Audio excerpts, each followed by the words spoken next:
India Middle East Europe mega economic corridor ഇന്ത്യയെയും സൗദിയെയും മറ്റ് ഗൾഫ് രാജ്യങ്ങളെയും യൂറോപ്പിനെയും ബന്ധിപ്പിക്കുന്ന സാമ്പത്തിക ഇടനാഴി. എന്താണ് ശരിക്കും ഈ സാമ്പത്തിക ഇടനാഴി? ഇന്ത്യയുടെയും സൗദിയുടെയും മറ്റ് ഗൾഫ് രാജ്യങ്ങളുടെയും സമഗ്ര വികസനത്തിന് വഴിവെക്കുമെന്ന് കരുതപ്പെടുന്ന ഈ പദ്ധതിയുടെ യഥാർത്ഥ ലക്ഷ്യം എന്താണ്? എന്തുകൊണ്ടായിരിക്കാം ഗ്രീസും ഇസ്രായേലും ഈ പദ്ധതിയുടെ ഭാഗമാവാൻ തയ്യാറായിട്ട് നിൽക്കുന്നത്? ചൈനയ്ക്കും പാകിസ്ഥാനും ഇതെങ്ങനെ ഒരു വെല്ലുവിളിയാവും? നമസ്കാരം, എൻ്റെ പേര് അനുരാഗ്. ഓരോ ഇന്ത്യക്കാരനും നിർബന്ധമായും അറിഞ്ഞിരിക്കേണ്ട, ഒരുപക്ഷെ ഇന്ത്യയുടെ തലവറ തന്നെ മാറ്റിയേക്കാവുന്ന സ്വപ്ന പദ്ധതിയെക്കുറിച്ചാണ് ഇന്നത്തെ വീഡിയോ. നമുക്കെല്ലാവർക്കും അറിയുന്നത് പോലെ ഇന്ത്യയിൽ വെച്ച് നടന്ന G20 സമ്മിറ്റിന് ശേഷമാണ് India Middle East Europe mega economic corridor വലിയ രീതിയിൽ ചർച്ചയായിട്ട് മാറുന്നത്. G20 എന്നാൽ ഗ്രൂപ്പ് ഓഫ് 20 എന്നാണ് അർത്ഥം. അതായത് യൂറോപ്യൻ യൂണിയനും 19 രാജ്യങ്ങളും അടങ്ങുന്ന 20 പേരുടെ ഒരു സാമ്പത്തിക കൂട്ടായ്മയാണ് G20 എന്ന് പറയുന്നത്. നമുക്കറിയുന്നത് പോലെ നാറ്റോ പോലെയും UN പോലെയും ഒന്നുമുള്ള ഒരു സംഘടനയല്ല G20 എന്ന് പറയുന്നത്. വാസ്തവത്തിൽ ഇത് ലോകത്തിൻ്റെ സാമ്പത്തിക കാര്യങ്ങൾ വീക്ഷിക്കുന്ന, ചില ലോകത്തിൻ്റെ യുദ്ധങ്ങളടക്കമുള്ള പ്രശ്നങ്ങളിൽ ഇടപെടുകയും അതിനെക്കുറിച്ച് അഭിപ്രായം പറയുകയും ചെയ്യുന്ന ഒരു സംഘടന മാത്രമാണ്. നമ്മൾ യൂറോപ്യൻ യൂണിയൻ നോക്കുകയാണെങ്കിൽ അവർക്ക് സ്വന്തമായിട്ട് ഒരു ഹെഡ് ക്വാർട്ടേഴ്സ് ഉണ്ട്, അവർക്ക് സ്വന്തമായിട്ട് സൈന്യമുണ്ട്, അവർക്ക് സ്വന്തമായിട്ട് സ്റ്റാഫുകളെല്ലാം തന്നെ ഉണ്ട്. എന്നാൽ G20 എന്ന് പറയുന്നത് അങ്ങനെയൊന്നുമല്ല. ഇവരുടെ പ്രവർത്തനത്തിലും ഒരുപാട് വ്യത്യസ്തതകളുണ്ട്. ഉദാഹരണത്തിന് ഇതിലെ അംഗരാജ്യങ്ങളെല്ലാം പ്രസിഡൻസി സ്ഥാനം വഹിക്കേണ്ടത് നിർബന്ധമായിട്ടുള്ള കാര്യമാണ്. കഴിഞ്ഞ വർഷം നമ്മൾ നോക്കുകയാണെങ്കിൽ അത് ഇന്തോനേഷ്യ ആയിരുന്നു, ഈ വർഷം നമ്മൾ നോക്കുകയാണെങ്കിൽ അത് ഇന്ത്യയാണ്, അടുത്ത വർഷം നോക്കുകയാണെങ്കിൽ അത് ബ്രസീലാണ്. ഇന്ത്യയിൽ വെച്ച് അത്തരത്തിൽ നടന്ന സമയത്ത് ഇന്ത്യൻ പ്രധാനമന്ത്രി ശ്രീ നരേന്ദ്രമോദി മുന്നോട്ട് വെച്ച പ്രധാനപ്പെട്ട ഒരു കാര്യമായിരുന്നു India Middle East Europe mega economic corridor. എന്താണ് ശരിക്കും നമ്മൾ ഈ പറഞ്ഞ എക്കണോമിക് കോറിഡോർ അല്ലെങ്കിൽ സാമ്പത്തിക ഇടനാഴി?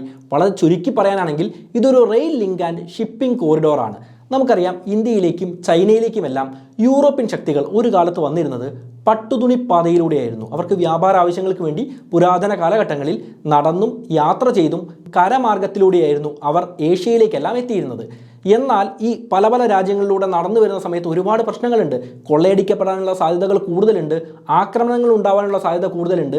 ഓരോ രാജ്യത്തുമുള്ള സാമ്പത്തിക പ്രശ്നങ്ങളെല്ലാം തന്നെ ഈ നടന്ന് യാത്ര ചെയ്യുന്ന ആളുകളെ, അല്ലെങ്കിൽ വാഹനമായിട്ട് യാത്ര ചെയ്യുന്ന, അന്നത്തെ കാലത്ത് ലഭ്യമായിരുന്ന വാഹനങ്ങളുമായിട്ട് യാത്ര ചെയ്യുന്ന ആളുകൾക്കെല്ലാം വലിയ പ്രശ്നങ്ങൾ സൃഷ്ടിച്ചിരുന്നു.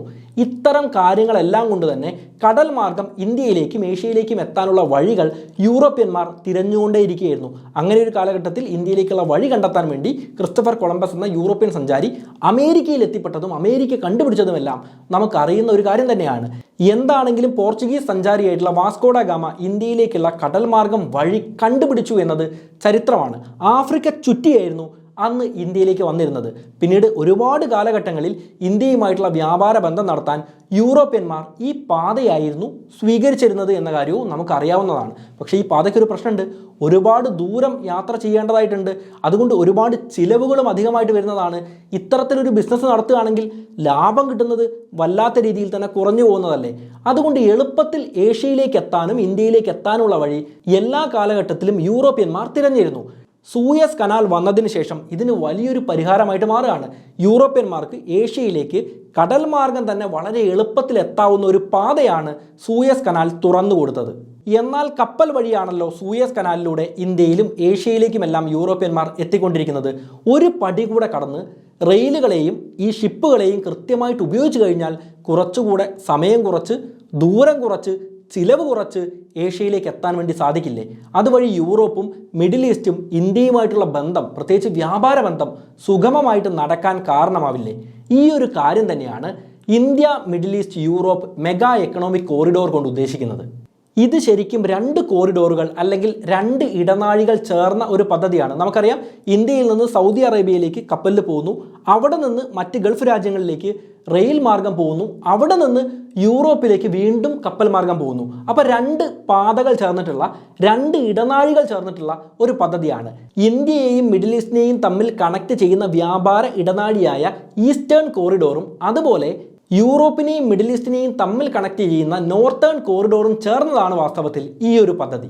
യൂറോപ്യൻ കമ്മീഷൻ പ്രസിഡൻസി റിപ്പോർട്ടിൽ ഈ പദ്ധതിയെ വിശേഷിപ്പിക്കുന്നത് green digital bridge across continents and civilisation എന്നാണ്.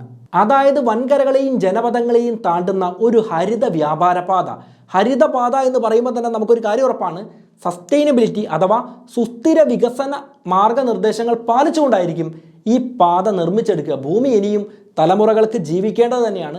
അതുകൊണ്ട് ഭൂമിയെ നശിപ്പിക്കുന്ന രീതിയിലുള്ള കൺസ്ട്രക്ഷൻ ആയിരിക്കില്ല ഈ പാത നിർമ്മിക്കുന്നതിലൂടെ നമ്മൾ നടത്താൻ പോകുന്നത്. അത്തരം കാര്യങ്ങളെല്ലാം പുതിയ പ്രൊജക്റ്റുകൾ വരുമ്പോൾ നിരന്തരമായിട്ട് പറഞ്ഞുകൊണ്ടിരിക്കുന്നതാണ്. ആ കാര്യങ്ങൾ നമുക്ക് വിടാം. ഇതേ റിപ്പോർട്ടിൽ തന്നെ പറയുന്ന മറ്റൊരു കാര്യമുണ്ട്. റെയിൽ ലിങ്കുകൾ, electricity cables, high speed data cable, hydrogen pipe lines തുടങ്ങിയവയെല്ലാം ഈ വലിയ പദ്ധതിയുടെ ഭാഗമായിരിക്കും. ഇതേ വ്യാപാര ഇടനാഴി കടന്നു പോകുമെന്ന് കരുതപ്പെടുന്ന സ്ഥലങ്ങളെ യോജിപ്പിച്ചിട്ടുള്ള മാപ്പ് നോക്കിയാൽ നമുക്കൊരു കാര്യം വ്യക്തമാണ്. വ്യാവസായികപരമായി വളരെയധികം വികസിച്ചിട്ടുള്ള എക്കണോമിക് ഹബ്ബുകളെ പരസ്പരം കണക്ട് ചെയ്യുന്നത് കാണാം. ഏതെങ്കിലും രണ്ട് സ്ഥലങ്ങൾ അല്ലെങ്കിൽ ആദ്യമേ റോഡുള്ള രണ്ട് സ്ഥലങ്ങളെ വെറുതെ കണക്ട് ചെയ്തുകൊണ്ടല്ല ഈ വ്യാപാര ഇടനാഴി ഉണ്ടാക്കുക. എക്കണോമിക്കലി വലിയ വികസനം ഉണ്ടായിട്ടുള്ള, വ്യാവസായികപരമായിട്ട് വലിയ വികസനം ഉണ്ടായിട്ടുള്ള എക്കണോമിക് അല്ലെങ്കിൽ ഇൻഡസ്ട്രിയൽ ഹബ്ബുകളെ പരസ്പരം കണക്ട് ചെയ്തുകൊണ്ടായിരിക്കും. ഈ വ്യാപാര പാത പോകുന്ന വഴികൾ നോക്കുകയാണെങ്കിൽ വലിയ എക്കണോമിക് റിസോഴ്സസ് ഉള്ള അർബൻ ലാൻഡ്സ്കേപ്പുകൾ കാണാം. അതുപോലെ ഡിമാൻഡും സപ്ലൈയും മാച്ച് ചെയ്യുന്ന രീതിയിൽ കൃത്യമായിട്ട് വ്യാപാര ബന്ധങ്ങൾ, കൃത്യമായിട്ട് ചരക്ക് അങ്ങോട്ടും ഇങ്ങോട്ടും നീക്കം നടക്കാൻ വേണ്ടിയിട്ടുള്ള രീതിയിലുള്ള സ്ഥലങ്ങൾ തമ്മിൽ കണക്ട് ചെയ്യുന്നതായിട്ട് നമുക്ക് മനസ്സിലാവും. നിലവിൽ India, UAE, Saudi, European union, France, Italy, Germany, US എന്നീ രാജ്യങ്ങളെല്ലാം ഈ പദ്ധതിയെ സംബന്ധിക്കുന്ന മെമ്മോറാണ്ടം ഓഫ് അണ്ടർസ്റ്റാൻഡിങ്ങിൽ ഒപ്പിട്ടിട്ടുണ്ട്. ഈ പദ്ധതി കടന്നു പോകുന്ന സ്ഥലങ്ങളെ വീക്ഷിച്ചാൽ നമുക്കൊരു കാര്യം വ്യക്തമായിട്ട് മനസ്സിലാവും. ഈ രാജ്യങ്ങൾക്കെല്ലാം വലിയ നേട്ടമാണ് ഉണ്ടാവാൻ പോകുന്നത്. അതേസമയം ഈ പദ്ധതി എങ്ങനെയാണ് ചൈനയ്ക്കും പാകിസ്ഥാനും ദോഷമായിട്ട് തീരുന്നത് എന്ന കാര്യവും നമ്മൾ അറിഞ്ഞിരിക്കേണ്ടതാണ്. നമുക്ക് ഓരോന്നായിട്ട് പരിശോധിക്കാം. ഇന്ത്യയെ സംബന്ധിച്ച് നോക്കുകയാണെങ്കിൽ ഈ വ്യാപാര ഇടനാഴിയുടെ പ്രധാന പങ്ക് വഹിക്കുന്ന ഒരു രാജ്യം തന്നെയാണ്. അതുകൊണ്ട് തന്നെ ഇന്ത്യയുടെ വ്യാവസായികപരമായിട്ടുള്ള സപ്ലൈ ചെയിൻ മികച്ചതാവും എന്ന കാര്യത്തിൽ തർക്കമില്ല. ഇതിൻ്റെ കൂടെ സംഭവിക്കുന്ന രണ്ട് കാര്യങ്ങളുണ്ട്. ചരക്കിൻ്റെ മാനേജ്മെൻറ്റും അതുപോലെ വിതരണവുമെല്ലാം കൃത്യമായിട്ട് നടക്കുന്നത് കൊണ്ട് തന്നെ ലോജിസ്റ്റിക് ഫീൽഡ് നല്ല രീതിയിൽ ഉയർന്നു വരുന്നതാണ്. അതുപോലെ ചരക്ക് നീക്കത്തിന് ഗതാഗതം നിർബന്ധമായിട്ടുള്ള കാര്യമാണ്. പോർട്ടുകൾ വേണം, റെയിൽവേ ട്രാക്കുകൾ വേണ്ടി വരും, റെയിൽവേ സ്റ്റേഷനുകളുമായി ബന്ധിപ്പിക്കുന്ന രീതിയിലുള്ള മികച്ച അടിസ്ഥാന സൗകര്യമുള്ള റോഡുകൾ നിർബന്ധമായിട്ടുള്ള കാര്യമാണ്. അതുകൊണ്ട് ട്രാൻസ്പോർട്ടേഷനും വലിയ രീതിയിൽ വികസിക്കാൻ സാധ്യതയേറെയാണ്. ഗവൺമെൻറ് സോഴ്സുകളെ ആധീകരിച്ച് ദി പ്രിൻ്റ് റിപ്പോർട്ട് ചെയ്ത കാര്യം നമ്മൾ പരിഗണിക്കുകയാണെങ്കിൽ 6 മാസം മുൻപ് മാത്രമാണ് ഈ പദ്ധതിയെക്കുറിച്ചുള്ള ആദ്യഘട്ട ചർച്ചകൾ ആരംഭിച്ചത്.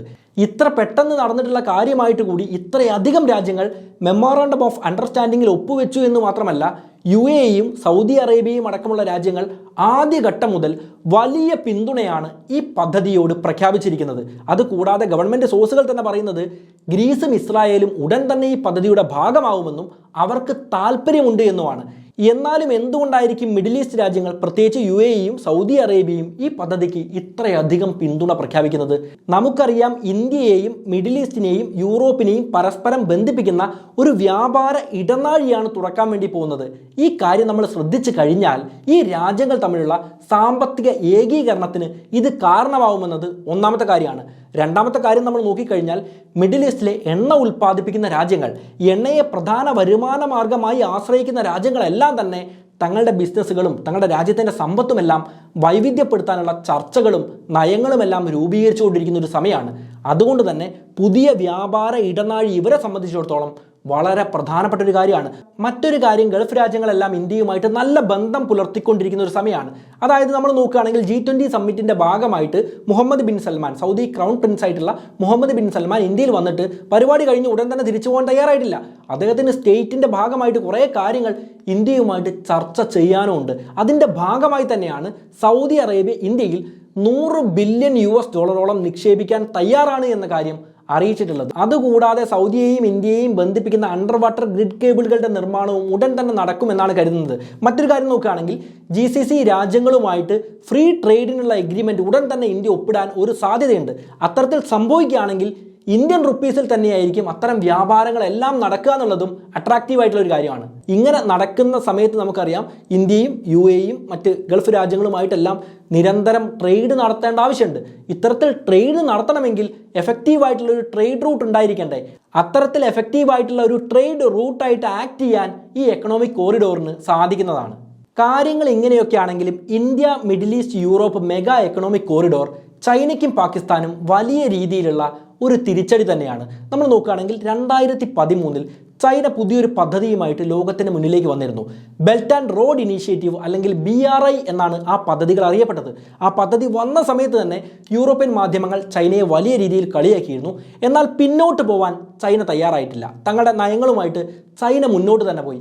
അവരും തീരുമാനിച്ചിരുന്നത് വ്യത്യസ്തമായിട്ടുള്ള ഒരു വ്യാപാര പാത ഉണ്ടാക്കുക, അതുവഴി ചൈനയുടെ വികസനത്തിന് ഗുണകരമാക്കി അതിനെ മാറ്റുക എന്നത് തന്നെയായിരുന്നു. എന്നാൽ ഇത് ചെറിയൊരു പദ്ധതിയൊന്നും ആയിരുന്നില്ല. പുരാതന കാലത്ത് നമുക്കറിയാം സിൽക്ക് റൂട്ട് ഉണ്ടായിരുന്നു അല്ലേ? ചൈനയിലേക്കെല്ലാം പട്ടുതുണിപ്പാത എന്നറിയപ്പെടുന്ന ആ പാതയിലൂടെയായിരുന്നു യൂറോപ്യന്മാർ വന്നിരുന്നത്.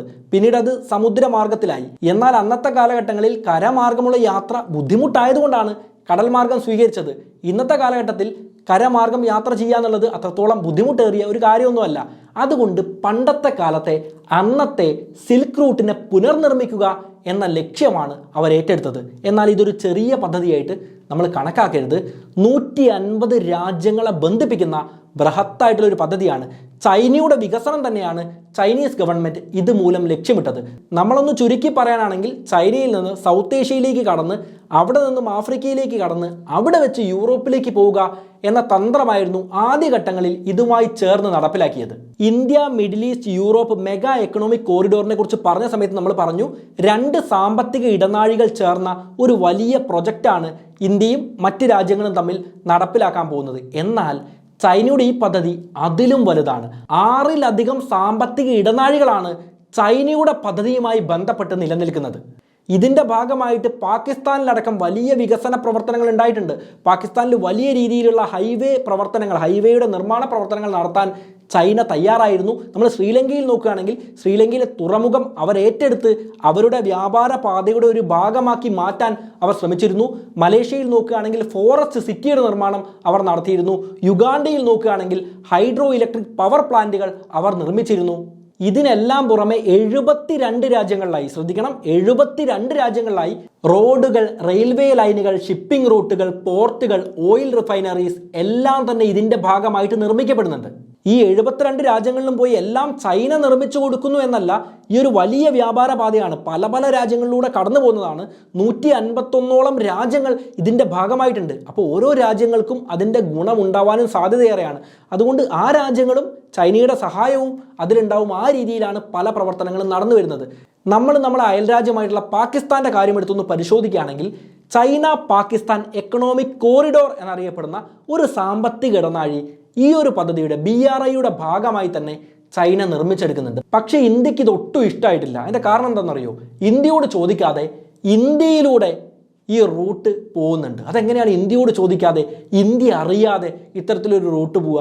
നമുക്കറിയാം, നമ്മൾ പഠിച്ചിട്ടുള്ള ഇന്ത്യയുടെ ഒരു ഭൂപടമുണ്ട്. വാസ്തവത്തിൽ ആ ഭൂപടത്തിലെ എല്ലാ ഭാഗങ്ങളും ഇന്ന് ഇന്ത്യയുടെ കൈവശമില്ല. പക്ഷേ ആ ഭൂപടം പൂർണ്ണമായിട്ട് കാണിക്കാനേ നമുക്ക് നിർവാഹമുള്ളൂ. അല്ലെങ്കിൽ നമ്മൾ ജയിലിൽ പോയി കിടക്കേണ്ടി വരും. കാരണം അത് രാജ്യത്തിൻ്റെ അഖണ്ഡതയുമായി ബന്ധപ്പെട്ട കാര്യമാണ്. അപ്പോൾ നിയമങ്ങൾ പാലിക്കുക എന്നുള്ളത് കൊണ്ട് നമ്മൾ പഠിക്കുന്നതും അറിയുന്നതുമെല്ലാം ഒരു ഭൂപടം തന്നെയാണ്. പക്ഷേ ഇന്ത്യൻ ഗവൺമെൻറ് തന്നെ പറയുന്നുണ്ട് പാക് ഒക്യുപ്പൈഡ് കശ്മീർ, അതുപോലെ ചൈന ഒക്യുപ്പൈഡ് കശ്മീർ എന്നെല്ലാം പറയുന്നുണ്ട്.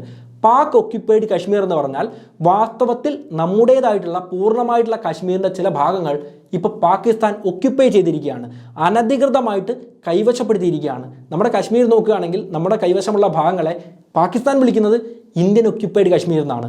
പാകിസ്ഥാൻ അനുഭവമുള്ള ചില ഇന്ത്യക്കാരും അത്തരത്തിൽ വിളിക്കുന്നത് നമുക്ക് കാണാൻ പറ്റുന്നതുമാണ്. അത് മറ്റൊരു വിഷയമാണ്. പക്ഷേ നമ്മൾ ശ്രദ്ധിക്കേണ്ട കാര്യം പാക് ഒക്യുപ്പൈഡ് കശ്മീർ, അതായത് ഇന്ത്യയുടെ ഭാഗമാണെന്ന് ഇന്ത്യ തറപ്പിച്ച് പറയുന്ന ആ ഭാഗത്തുകൂടിയാണ് ഈ ഒരു BRI പദ്ധതിയുടെ ഭാഗമായിട്ടുള്ള ചൈന പാകിസ്ഥാൻ എക്കണോമിക് കോറിഡോർ കടന്നു പോകുന്നത്. ഇന്ത്യയുടെ മണ്ണിലൂടെ പാകിസ്ഥാനും ചൈനയും കൈകോർത്ത് ഇത്തരത്തിലൊരു റോഡ് എന്ന് പറഞ്ഞാൽ ചെറിയ റോഡാണെന്ന് വിചാരിക്കരുത്. 8-10 ലേനുകളുള്ള വലിയ റോഡുകളാണ് സാമ്പത്തിക ഇടനാഴിയുടെ ഭാഗമായിട്ട് പാകിസ്ഥാനിലൂടെ ഇന്ത്യയുടെ മണ്ണിലൂടെ കടന്നു പോകുന്നത്. പലപ്പോഴും ഇന്ത്യൻ മാധ്യമങ്ങൾ അതിനെക്കുറിച്ച് റിപ്പോർട്ട് ചെയ്തിട്ടുണ്ട്. പക്ഷേ നമുക്ക് ചെയ്യാൻ പ്രത്യേകിച്ച് ഒന്നുമില്ല. നമുക്ക് യുദ്ധമൊന്നും തുടങ്ങി വെക്കാൻ പറ്റില്ലല്ലോ. അതുകൊണ്ട് നമുക്ക് പ്രതിഷേധിക്കാൻ മാത്രമേ നിർവാഹമുള്ളൂ. അത്തരം റോഡുകൾ കടന്നു പോകുന്നുണ്ട്. ഇത് നമുക്കറിയാം പാകിസ്ഥാൻ്റെ വികസനത്തിനും ചൈനയുടെ വികസനത്തിനും ഗുണം ചെയ്യുന്ന ഒരു കാര്യമാണ്. പക്ഷേ പുതിയൊരു സാമ്പത്തിക ഇടനാഴിയില്ലേ നമ്മൾ ഈ വീഡിയോയിൽ പറഞ്ഞുകൊണ്ടിരിക്കുന്ന India Middle East Europe mega economic corridor, ആ കോറിഡോർ വന്നു കഴിഞ്ഞാൽ പിന്നെ BRIയുടെ പ്രസക്തി നഷ്ടമാവുന്നതാണ്. BRI പദ്ധതികൾ ചൈന തുടക്കമിട്ടിട്ട് 10 വർഷങ്ങൾ കഴിഞ്ഞിട്ടുണ്ട്. പക്ഷെ ആ പദ്ധതി പൂർണ്ണമായിട്ടും ഒരു വിജയം പോലും ആയിട്ടില്ല. അതിൻ്റെ കാരണം മറ്റൊന്നുമല്ല, നമുക്കറിയാം ഓരോ രാജ്യങ്ങളുടെയും സാമ്പത്തിക സ്ഥിതി വ്യത്യസ്തമാണ്. ഓരോ രാജ്യത്തിനും സാമ്പത്തിക പ്രതിസന്ധികൾ വരാറുണ്ട്. കൊറോണ വന്നു, ഇപ്പോൾ യൂറോപ്പിൽ യുദ്ധം നടന്നുകൊണ്ടിരിക്കുന്നു. പല യൂറോപ്യൻ രാജ്യങ്ങളിലും സാമ്പത്തിക പ്രതിസന്ധി അതിരൂക്ഷമാണ്. ലോകം പല പല സാഹചര്യങ്ങളിലൂടെ കടന്നു പോകുന്നതുകൊണ്ട് ഇത്രയധികം രാജ്യങ്ങളെ ഉൾപ്പെടുത്തിയിട്ടുള്ള ഒരു പ്രൊജക്റ്റ് ആയതുകൊണ്ട് പൂർണ്ണ അർത്ഥത്തിൽ അത് വിജയിപ്പിച്ചെടുക്കാൻ ചൈനയ്ക്ക് സാധിച്ചിട്ടില്ല.